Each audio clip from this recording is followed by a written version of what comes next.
Somebody asked this question, which is very important, so I thought I should respond it properly, that how much time we allocate.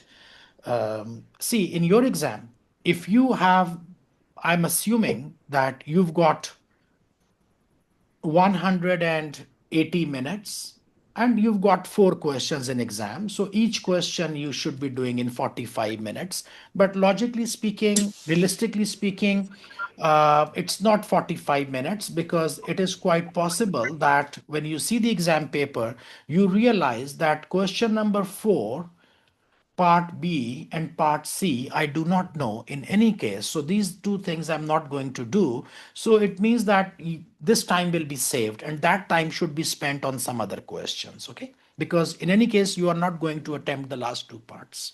So you have some time from those questions to allocate here. This is one thing. You will know it. You will do it when you are in exam. What I would suggest that I have been saying that you have to go fast, but I say go slow now in the beginning. This is very important. Okay, my handwriting is not really coming good on this thing. So go slow in the beginning. What does that mean? This is one common mistake which a lot of students they make. Uh, so what happens?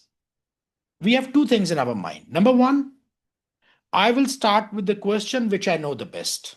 So the question which is easiest for me, the question which has come from a topic which I'm best at, I will pick up that question. Luckily, that question is question number three. So I decided to start from question three. This is one approach in my mind. The second thing which I have in my mind is I have to go fast. Mr. Ali said go fast. Everybody says go fast.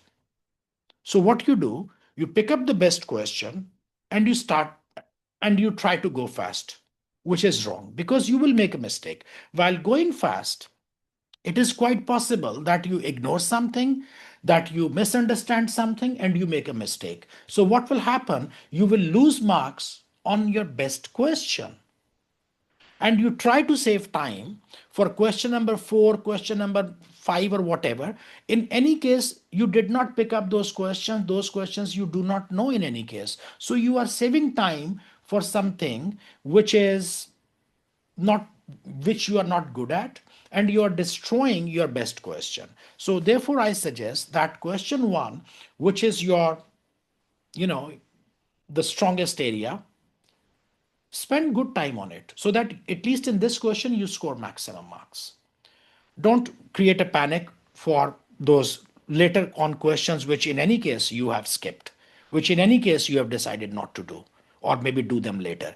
So don't, you have to save time, but you don't save time on the best question. Okay, so this is my advice, that go slow in the beginning. So first 30 minutes of the exam, if I'm in exam, I would be very relaxed. I will pick up, I will speed up, but little later, not in question one. I don't want to make a stupid mistake in question one, which in any case I know. So I don't want to lose marks just by going fast in question one. So please go slow in question one. So this was answer to your